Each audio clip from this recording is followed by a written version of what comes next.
You're Perp back with another video, and over this weekend I got to check out the first season of my Daemon. Now, when I initially first watched this, I was just like, this reminds me of Pokemon. Now imagine Pokemon, but people not being so okay with just coexisting with Pokemon. And that's what you got here with these daemons, where they're these creatures that have special abilities. They all say their names. That's all they can really say. And people are in fear of them.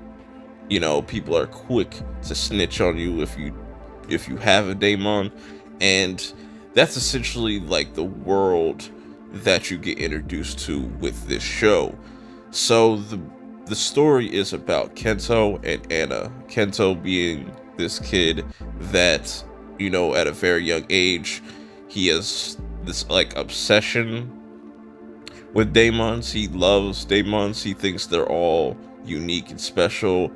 Sees the beauty in them, where rest of humanity, for the most part, sees them as monsters or just very dangerous. And his daemon Anna is a very interesting daemon where, like Pikachu, he has this some really special connection, and he's a very powerful daemon where he can store things. Sort of think of like Flurkins, but without the tentacles and stuff like that. How she can pretty much store things in like a pocket dimension. That's pretty much what Anna could do. But as the series goes on and progresses, you'll see that Anna could do way more. So what ends up happening with Kento is there are some bounty hunters looking for Anna, and he gets caught up in some crossfires and some people that are Daemon users. And the people that are Daemon users in this are usually very abusive to their daemons. And it's interesting because you'll see some daemons actually show some type of compassion or care towards their users, but some of the users won't share that same kind of feeling for them. And there's so many different interesting daemons. But anyways, Kento gets caught up in the crossfires, and his mom ends up, you know, getting killed trying to save her son. And the first season becomes about Kento trying to resurrect his mom, or try to reverse time, because he heard about this daemon that can reverse time or reverse things. And that's his whole journey, that's his whole arc. You know, at the same time, he deals with a lot of obstacles as far as the Peace Corps, or no, the Peace Organization, excuse me. That's like the people that kind of police, and they kind of track down certain daemons, and you feel like that they are the big bad for the time being. But you realize that not all of them are bad, which leads us to one of our characters, Kaide. She is the granddaughter of the person that started the whole peace organization thing, and she also is a daemon user, but she's not like abusive to her daemon like you see other daemon users are. And she actually likes Kento, and kind of it makes sure that he gets where he needs to be. And she just believes in his whole theory of daemons and humans can coexist.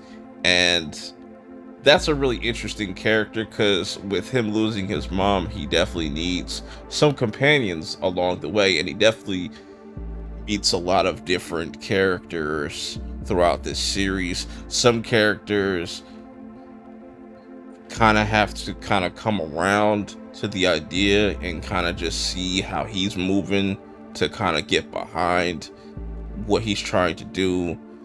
And I really like this story. It's about 13 episodes long. Each one's about like 20 plus minutes. Very fantastic story in this first season. I'm really curious to see where this goes, because Kento definitely gets to where he wants, or he finds this Daemon that can bring back things and whatnot, but it's not what you expect. All I'll say is that Daemon kind of reminds me of Mewtwo, and that's all I will say without going deep into spoilers, because I feel like if you haven't seen it, it's really kind of dope to see. And man, is he powerful. And another thing I really did not expect going into this is the amount of gore and violence.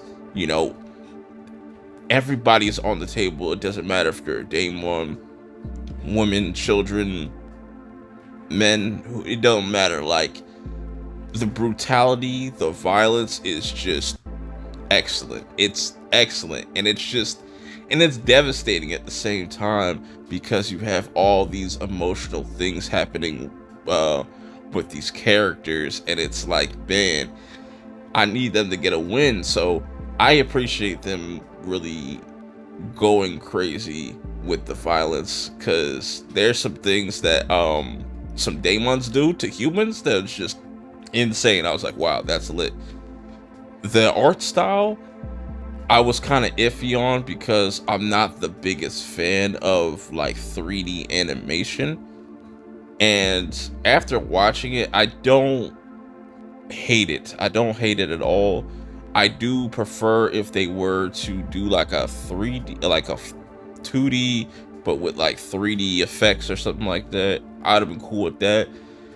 But it didn't take me out of the whole watching the series. You know what I'm saying? I got pretty used to it after the first couple of episodes.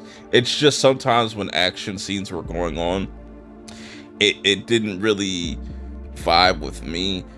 Not to say the action scenes were bad. I just think that if they were to go more of a 2D, 3D route, those action scenes would be a little bit cleaner. You know what I'm saying? That's probably my only gripe. It's just a nitpick. But overall, I really enjoyed watching this. I liked all the different characters, all the different Daemons that like we meet.